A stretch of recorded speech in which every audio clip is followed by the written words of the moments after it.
folks! Today I'm gonna promote carabines and semi-automatic rifles, and not just a specific gun, because that's what people usually do. They play with a gun and then they showcase how well they perform. Now I'm gonna promote the whole category, and whilst I'm gonna talk about this specific game, I'm gonna also talk about this category or these type of guns, why I feel these are good and very much in line with what Arena Breakout expects us to do.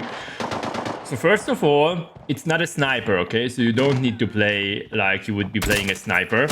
But you can see here the Dragoboom has to be much closer to the enemies. I can stay behind, and therefore even if they start shooting, they're not gonna start shooting me. So whenever you have teammates, you're gonna be more safe if you are the one like sniping from the background. But it's not an actual sniper. Dragoboom was doing some terrible moves here, by the way, because he like walked into my nade. But anyways, after Raga was down and also my teammate got knocked, I instantly went back, because close range you are pretty much fucked up. I mean, if you are being rushed by a guy with a USAS or SMG, MP5 or whatever, then there's not much you can do. You can do a lucky headshot or something, but I had to fall back, throw a smoke, and then revive my teammate.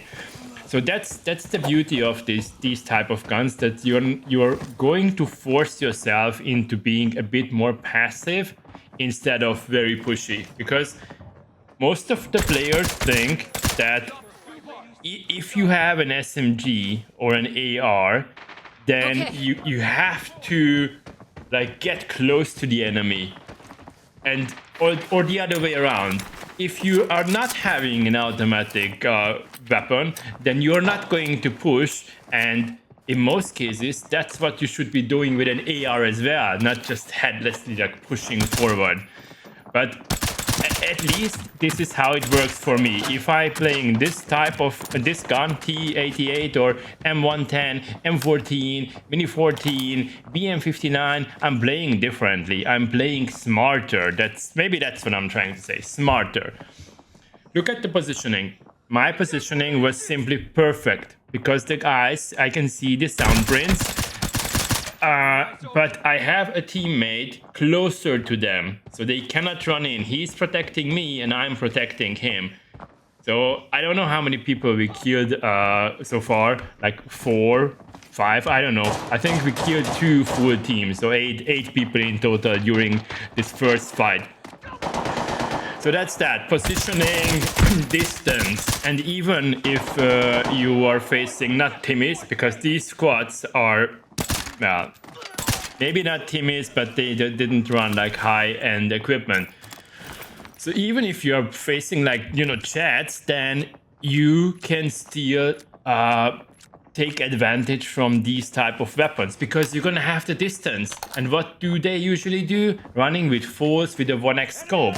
And even if they are really good in aim, if you have the distance, then you also have somewhat an advantage, which is never gonna be true for MP5s, dum-dums. It's something too many people try on, especially on TV station. Too many people are trying to be successful with an SMG, and then they just keep failing. It's really hard, because if you are close to your enemy, then you are like it's very straightforward. You are putting yourself into danger because you are simply close, and the bullets hit hard regardless of what type of bullets. If you are close, then your chances to survive are just simply not that good.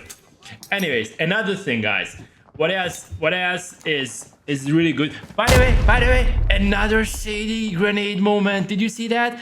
But again, the curve was saying that I'm not gonna hit the ceiling, but I did. So I don't know what the fuck is going on with nades, but for me, they absolutely don't work. Anyways, another thing you can consider is how much you want to spend on ammunition, because if you're playing an M110, BM59, or anything that is semi-automatic carabines, you can actually go way higher in the ammunition tier. You can go for the T5, you can go for the big boys, and you're not gonna waste all of that ammunition in one single fight. What's gonna happen is that, you know, you maybe waste, I know, or not waste, you maybe use 20 bullets, 40 bullets, one stack of bullets in a full game. But if you are running an AR, an M4 or a full or whatever other AR, then my friend, then you're gonna use 120, 160, 240, depends on your playstyle, but you're gonna have to use way more ammunition compared to these semi-automatic guns, which means that you can actually invest a bit more, and it's gonna cost you still less money in overall. So if you take one stack of T5s into one of these big boys, that's gonna cost you less than taking 3 or 4 stacks of A1s T4 bullets into your M4. So it might have been, this fight that you saw might have been somewhat boring because they were just coming, showing up, and then we kind of killed them one by one. But this was one of the best, footages I could find, which demonstrates how safe you can be if you are having that distance, if you are not pushing, and if you have somebody else who is like supporting you. I'm not saying that SMG is bad. Absolutely not, guys. Absolutely not. And same for assault rifles. It's not bad at all. It's not bad. I love these guns, but on the long run, after close to 5,000 raids, I realized that my survival chances or extraction rate is higher if I play with carabines or semi-auto rifles. By the way, this is so fucked up. Why do these guards throw actual nades on TV station? I didn't know that. Yusuf said it was always like that, but I don't know. Anyways, so I like ARs as well and SMGs as well, but it took me tons of time. It took me, I don't know, ages until I realized that I'm not that good with those guns. I have my moments, don't get me wrong. Sometimes I can perform well with an SMG or ARs, but if I had to pick between the 4 like main categories, SMGs, ARs, SMGs for close range, ARs for close and mid-range, carabines and semi-auto for mid-range and long range, and then snipers for long range. Out of these 4, I would say that I'm performing best with the carabines. By the way, I started looting mid, and then I saw that we have enemies coming. So this was a bit more tough. Let me focus on this now. So 3 enemies. Teammate got hurt, and I got 2 kills here. I'm not sure if I think I got, if I remember correctly, I got 2 kills because I was headshotting the guy at the back, and then this guy was rushing me. I was actually lucky that I had a teammate, and I could defeat him. Maybe I could have soloed him, I don't know. But this what you see now, the 3rd guy, very good example of what I was talking. He is using an AR, I think it's a 4 or something, and he keeps shooting me, he keeps spraying me. What I'm doing is that I'm trying to check where he is, and I need one single shot, right? One single shot. And this made me realize that whenever I use this gun, I'm more calm because I'm actually aiming at the enemy. I'm actually like looking, because I know that I don't have like the option to start pressing that freaking shoot button and spray him. And if I do that, that's what usually gets me killed. I mean, no, that's not the right phrasing.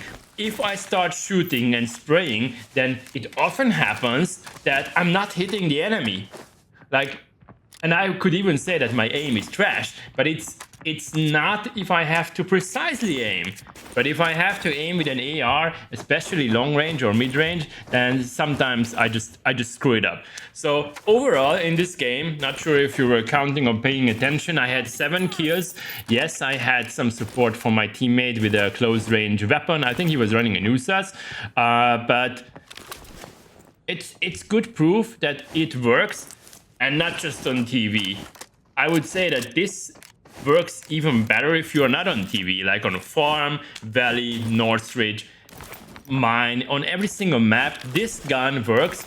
I would even risk saying that this is one of the best overall choices you can have.